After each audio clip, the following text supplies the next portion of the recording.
Welcome everybody again.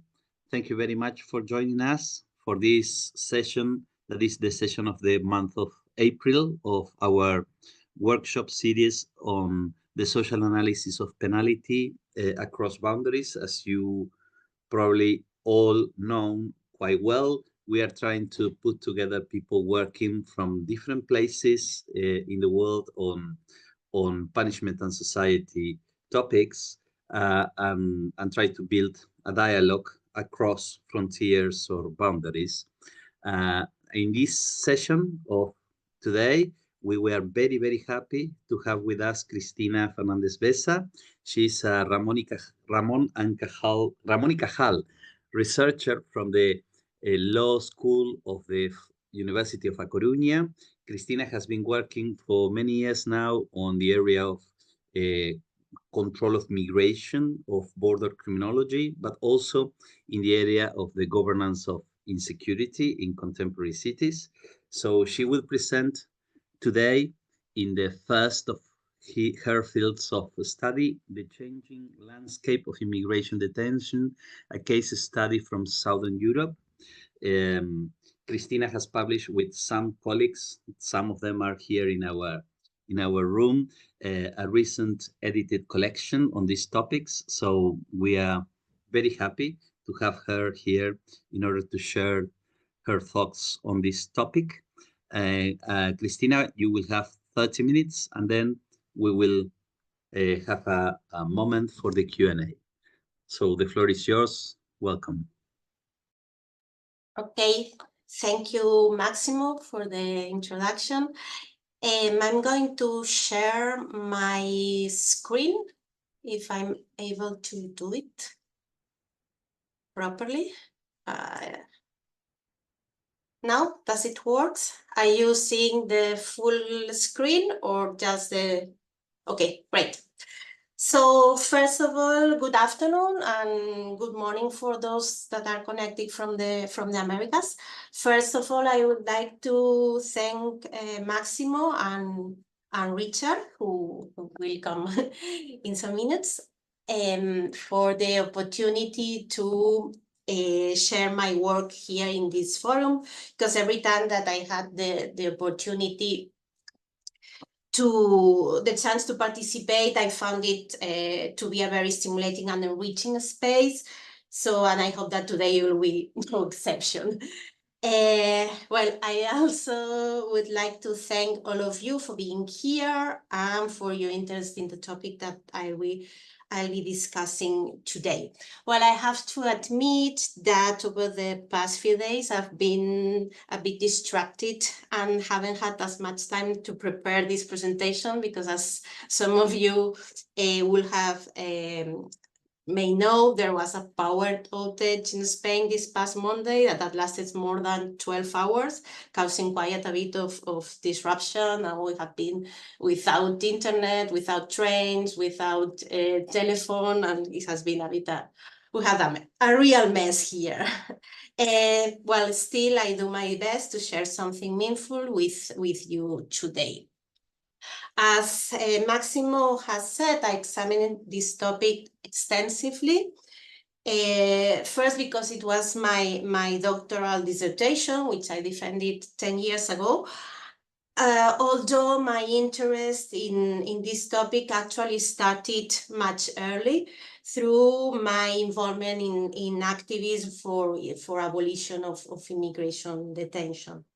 That's why at first my main focus of research was on the human rights violations occurring in immigration detention, and my work centered on exposing the lack of legal safeguards in these facilities and the discrimination faced by migrants. And in many ways, I was kind of following the intellectual trends of the late 90s, influenced by writings on Agamben's State of Exception and Jacob's concept of enemy criminal law, etc., to analyze these topics. However, in 2008, the European Union Return Directive was adopted, and Spanish law was updated accordingly.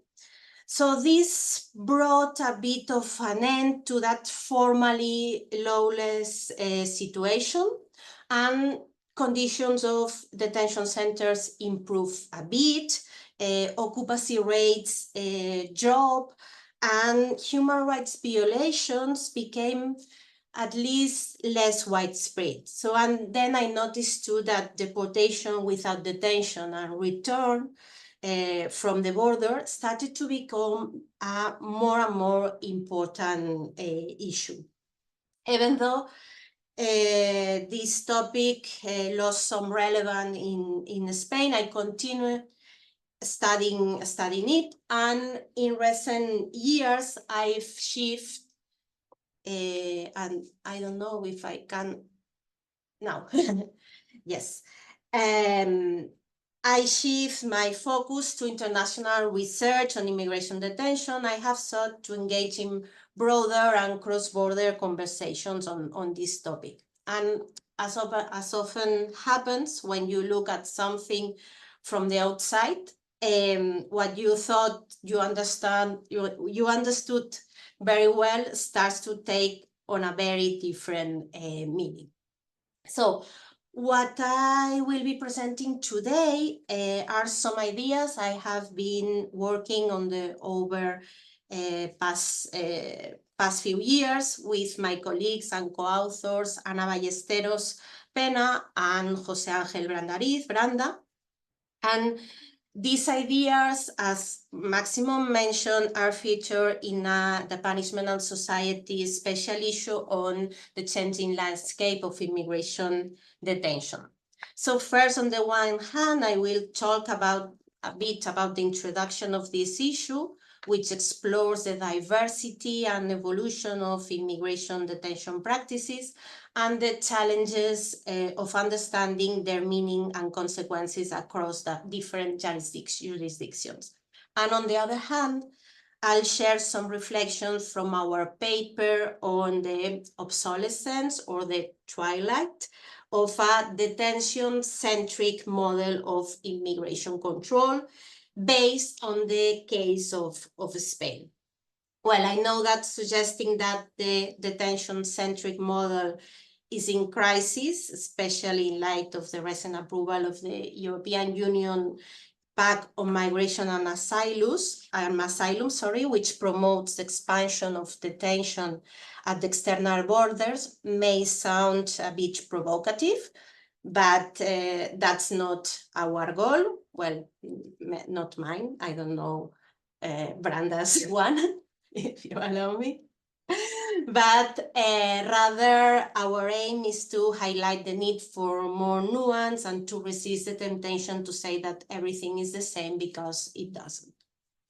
So, to start, it's fair to say that border criminologists have successfully placed immigration detention as a coercive practice that should be included in criminological scholarship that has expanded the penal landscape and is transforming traditional punishment.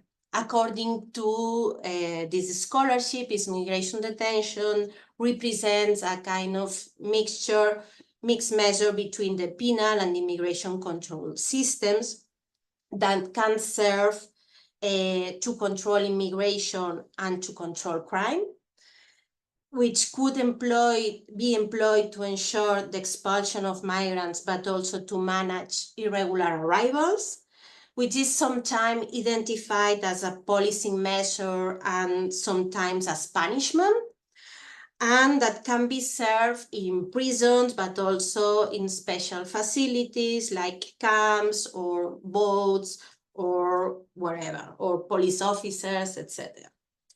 Police stations, sorry.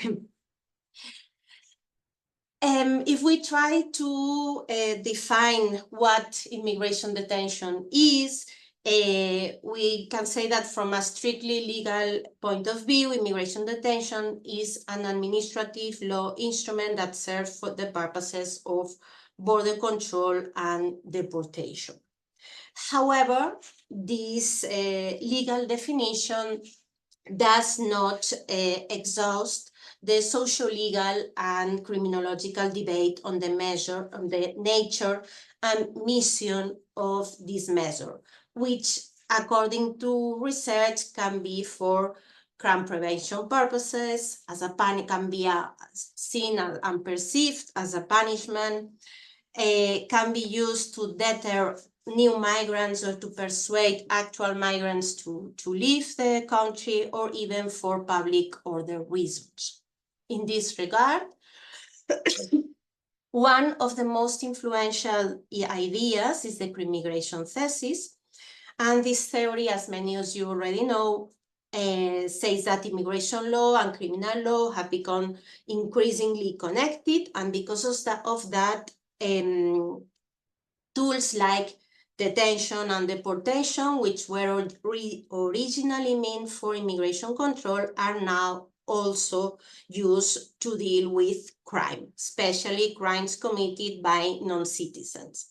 So instead of being used just to manage migration, immigration detention is sometimes used to prevent crime or to punish migrants in ways that resemble criminal justice. Other researchers are that detention's main purpose is still to support deportation, nothing more, nothing else. Within this view, some believe detention is used as a form of general deterrence, meaning it's supposed to send a message to other migrants, like, don't come here, or this might happen to you. Other scholars focus on the specific deterrence effect of immigration detention, meaning that its goal is to convince individual migrants who are already in detention to give up and agree to leave, either through forced deportation or the so-called voluntary return programs.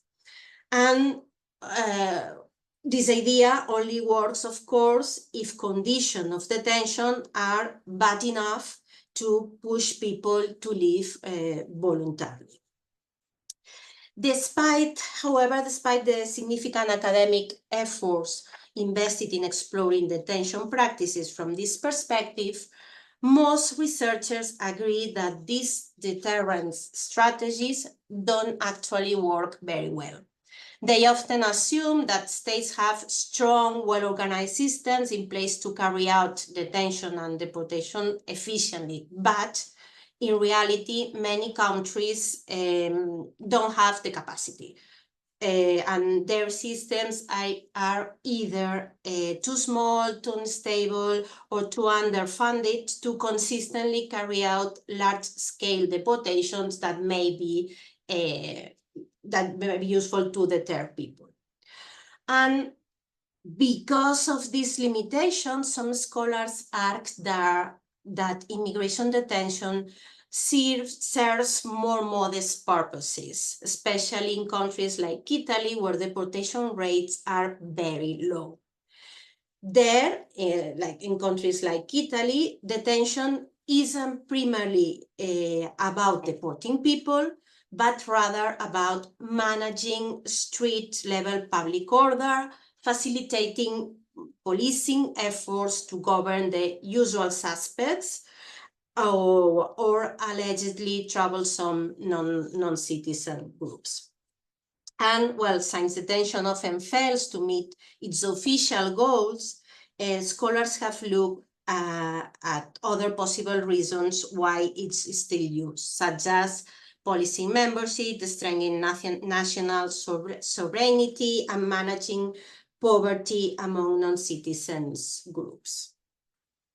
Furthermore, recent scholarship has demonstrated or is demonstrating the plastic and flexible nature of immigration detention. For instance, regarding the constant mutation of detention facilities, the transformation of the rationales of detention, the use of new decision-making tools, technologies, and practice of supervision of detainees, including the use of digital tools as well as the growing involvement of a diversity of stakeholders in this field. In short, there isn't a single clear purpose behind immigration detention. Many questions remain open. For instance, what is it really for? Where and for how long does it take place? Under what conditions? Who runs these facilities, or who ends up being detained? And unlike prisons, which are relatively standardized and predictable, I'm not saying that prisons are the same everywhere in the different countries, but we more or less has a common idea of what a prison is. And this don't happen with immigration detention.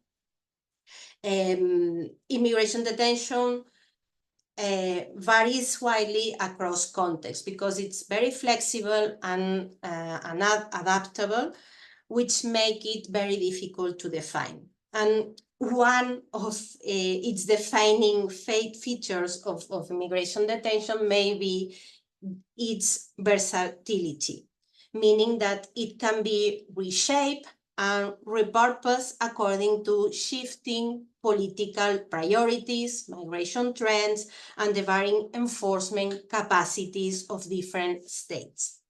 This is why immigration detention is often seen as a response to many contextual different challenges, some symbolic and some practical, but we don't have like a common or shared definition for them.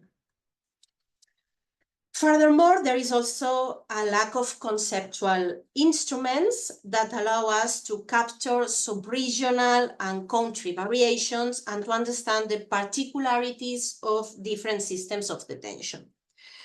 The existing conceptual tools are circumscribed to case studies of a limited number of countries, usually the US and the UK, which make them not completely useful.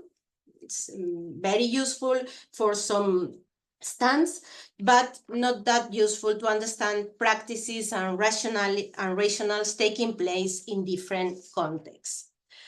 And despite some common trends, immigration detention practices are traversed by supranational, national, regional, and also very local dynamics.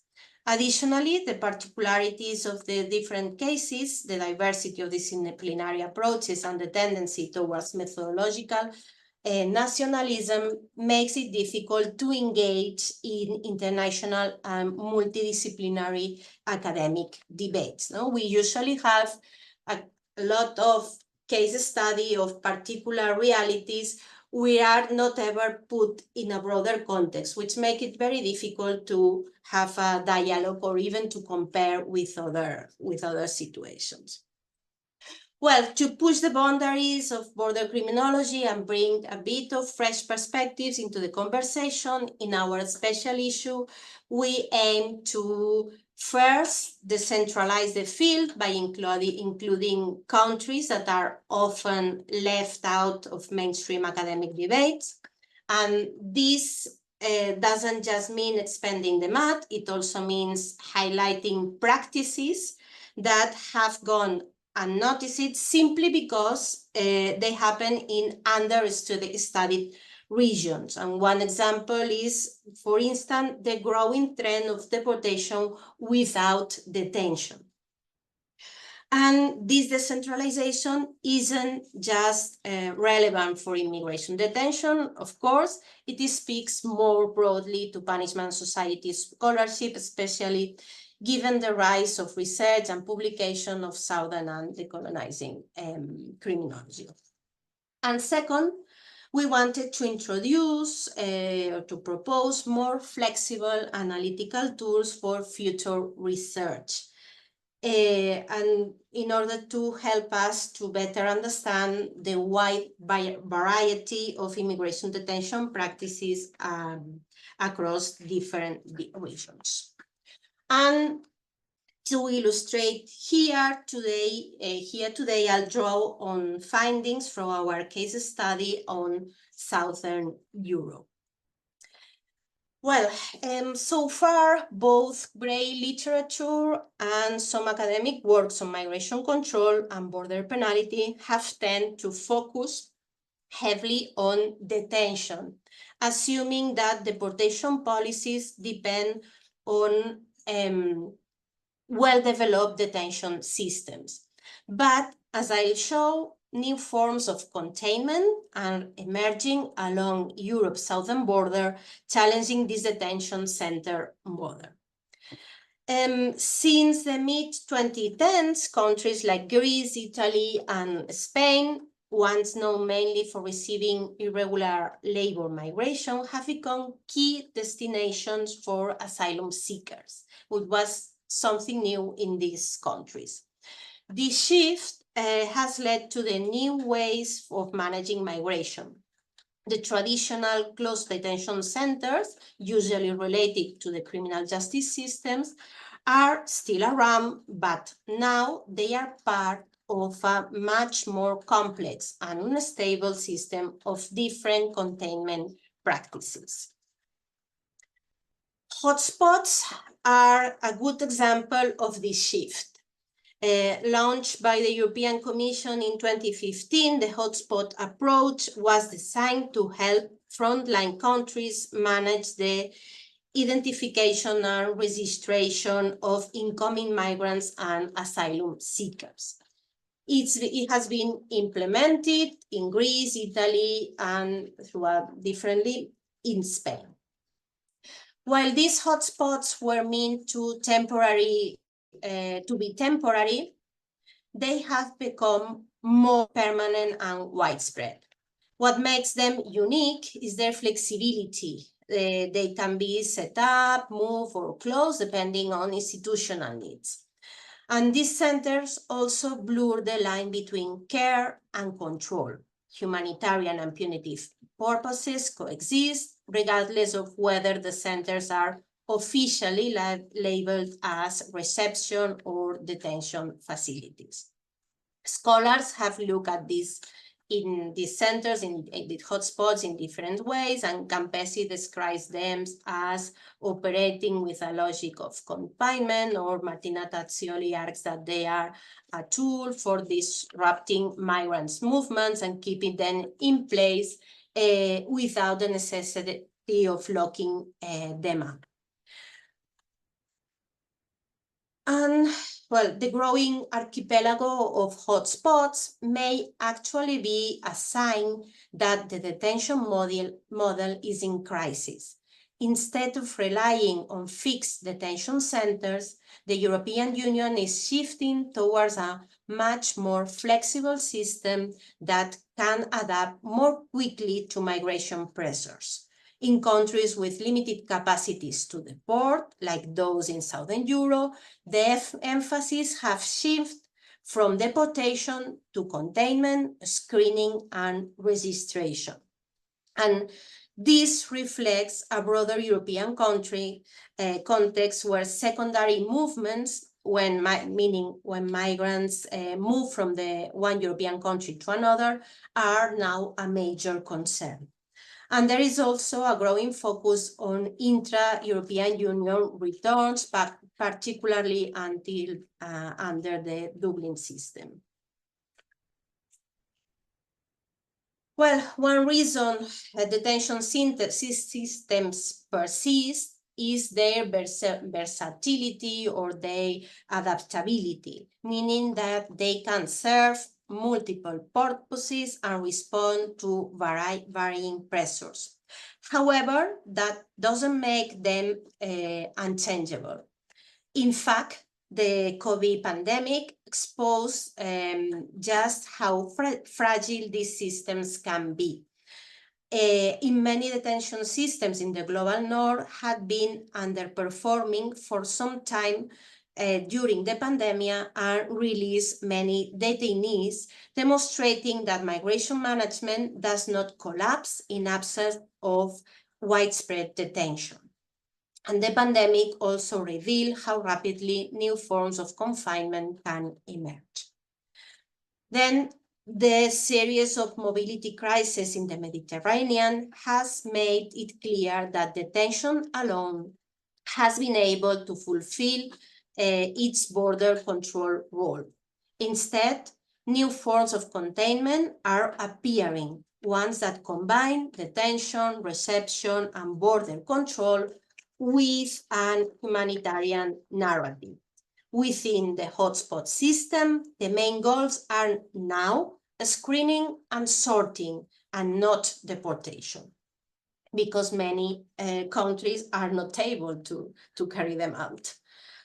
And well, these challenges aren't limited to the Mediterranean borders. And if we look at the wider picture, we also see countries like Germany or the Netherlands starting to move away from detention.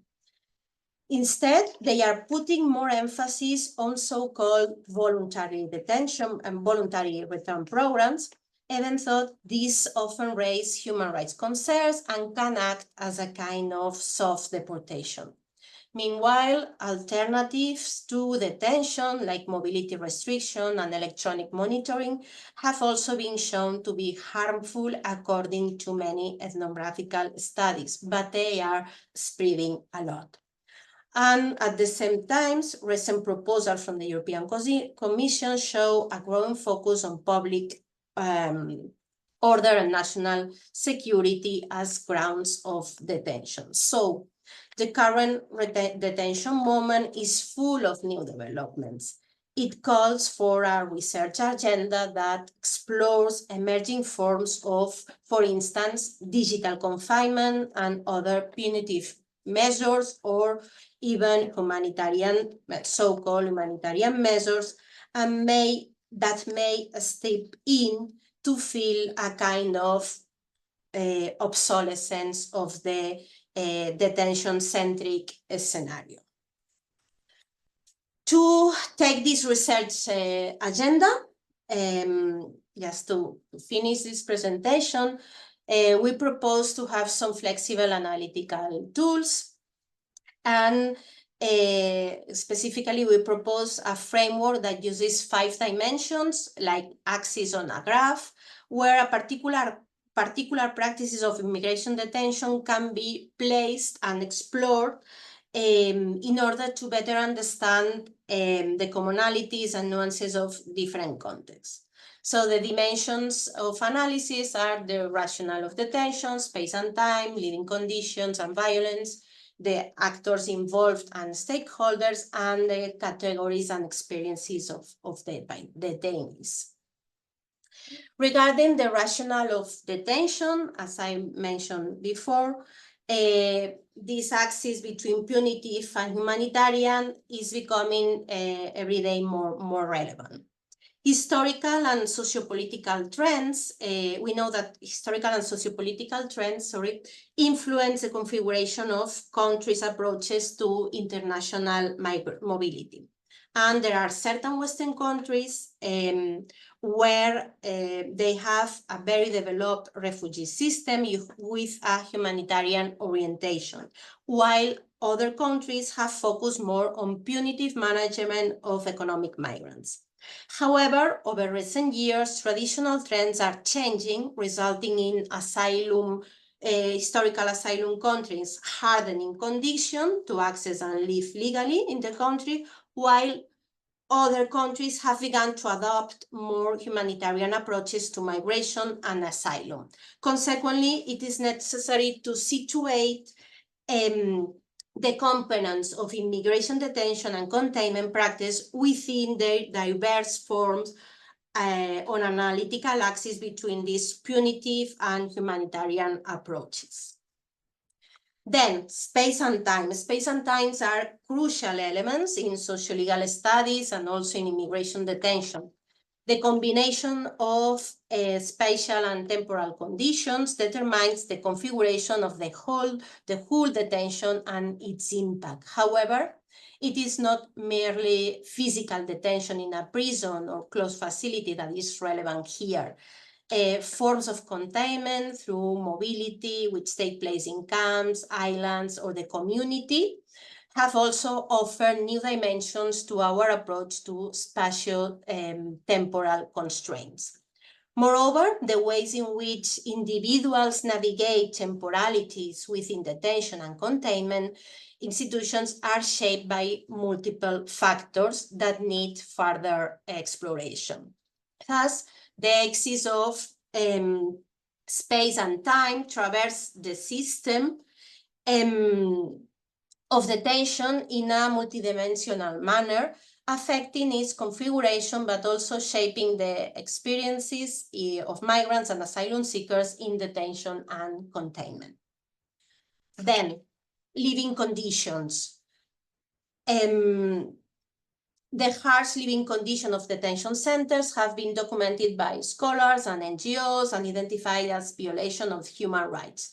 In particular, the violent nature of border is well known. However, this cannot be reduced to stating that all forms of immigration detention and containment are equally violent, as the living conditions in some centers are really worse than and more violent than in others. While there is an increase of violence in certain jurisdictions, there is also a growth of strategies that move away from the conditions of strict deprivation of liberty and are committed to open centers, the use of electronic bracelets, the transfer of migrants to reception centers, and so forth. Likewise, many accounts are encapsulated in the monopoly of legitimized state violence, overlooking the instances where lawful and unlawful violence collapse. Furthermore, the emphasis on physical violence sometimes obscures other forms of violence, such as the mental, economic, or xenophobic violence deployed by both state and non-state actors. Thus, it is essential to be aware of the different levels of harshness of living conditions and to better conceptualize violence in its many forms. Actors, immigration detention practices involved in the so-called industries of illegality. There are multiple actors with different functions and responsibilities. State coercive actors such as law enforcement officers, border guards, and police and prison officers continue to play a significant role in controlling international mobility. However, other public sector institutions such as supranational border guards, as Frontex agents or social services staff, as well as private companies and NGOs, have been increasingly involved in the management of immigration detention centers and camps. We also find different levels of privatization of services from one country to another, depending on the type of practices and facilities involved. Consequently, it is necessary to explore the role of each actor in the governance of unwanted mobility, taking into account diverse axes. And to finish, concepts such as economic migrant, asylum seekers, refugees, visa overstayers, criminal aliens, etc., vary according to the jurisdiction in question. Furthermore, the coercive or protective measures targeting these categories are also different. The combination between the ways in which people are labeled, legal regulation, police and administrative practices, infrastructures of detention is distinctive in each country and undergoes rapid evolution. Consequently, it is essential to adopt a nuanced approach that integrates the categories of migrants in detention and the impact of this categorization on migrants' lives, considering general trends and situated assessment. And to wrap up, as punishment and society scholars have shown, coercive practices don't happen in a vacuum. They are shaped in the rational, spatial, and temporal context, the people involved, and the conditions in which they occur. These factors are all connected, and all of them should be considered when studying immigration detention. our case study and these 5 dimensions aim to reflect the situated, context-specific nature of detention practices, and they also aim to foster international dialogue and comparisons, not just about detention, but also about broader changes in how punishment and migration control are carried out today. And I'm going to leave it here. Thank you for the attention. And thank you I'm very open much. to your comments.